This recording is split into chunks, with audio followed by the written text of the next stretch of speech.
Okay guys, I know that looks kind of crazy, that propane tank's my counterbalance again, because I've got the rotisserie motor on the end keeping it from flipping up, but kind of pretend that's not there. I'm still in the setup phase and everything with this new setup that I've got.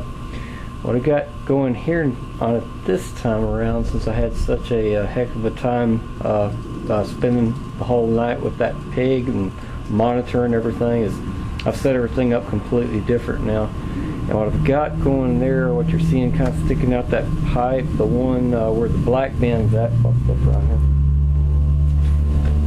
This is a meat probe right here, and it'll pull off of there. I've just don't want to get wrapped up, so I've just kind of got there just for the time being. It's got some slack back in there.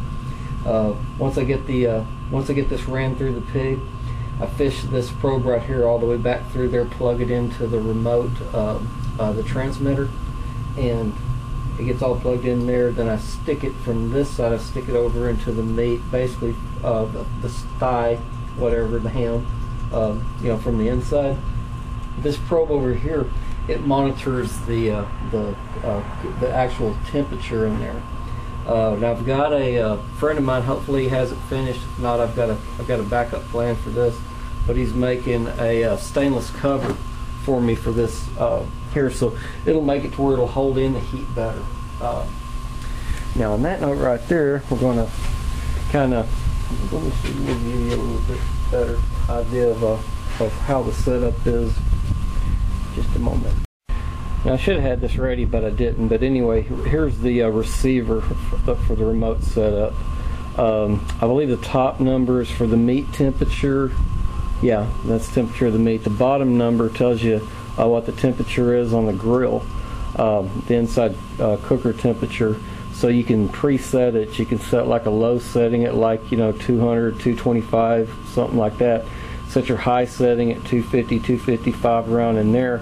And if it drops below your low or goes above your high temperature, an alarm will sound. It'll also, with whatever that you set your meat temperature, in this case we're gonna set that pork on up there to about 185. Just from what I've been learning and researching everything, that's going to be about ideal for that. One more thing to show you. Now it's pretty windy out here today, so this is kind of trying to show you how it's actually going to work inside the pits. A little bit difficult, and I didn't want to go set it all up and everything right now. Basically that pipe right there is going to run through the way that I got those bricks with the holes in them.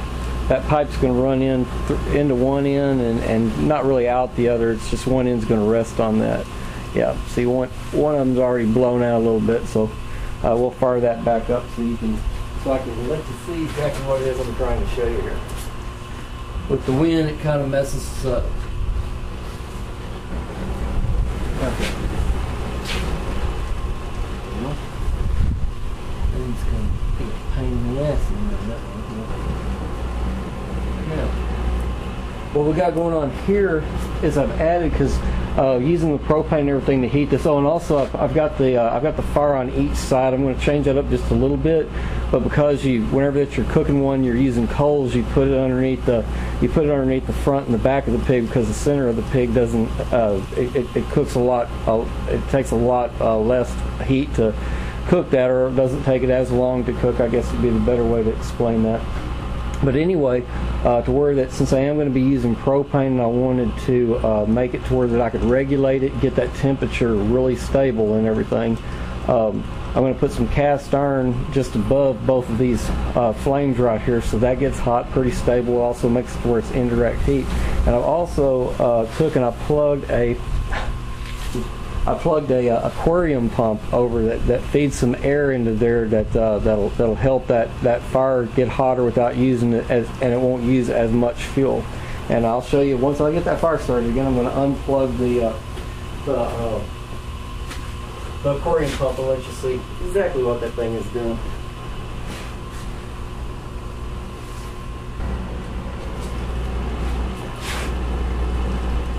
Okay, I turned the regulator up just a little bit more to try to keep it from doing that. Looks like it's pretty damn persistent. This wind's really messing with me now. It wasn't doing it as bad earlier. But since it keeps son of a bitch.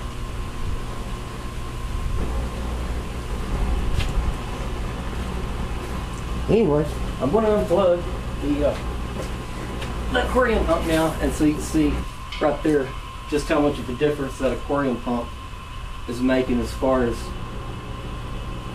it's just that extra oxygen that's in the air and the pressure and everything that'll make that burn hotter.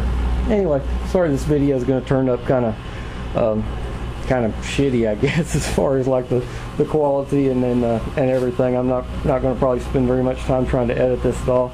I just wanted you to get a good idea of the entire concept of this, and things don't really get busy until next weekend when I get the actual hog to put on it. This time, instead of a 155 pounder, I'm really hoping for something a hell of a lot smaller than that. There's a guy somewhat local to me that he's caught up about 30 wild pigs, and he's got them from 75 pounds to 150 pounds, so I'm going to shoot for something closer to 100, and we'll see how all that works out. But as I found out before, that sometimes even your best planning doesn't work. But one thing's for damn sure is I don't plan on having to babysit this fire all night this time around.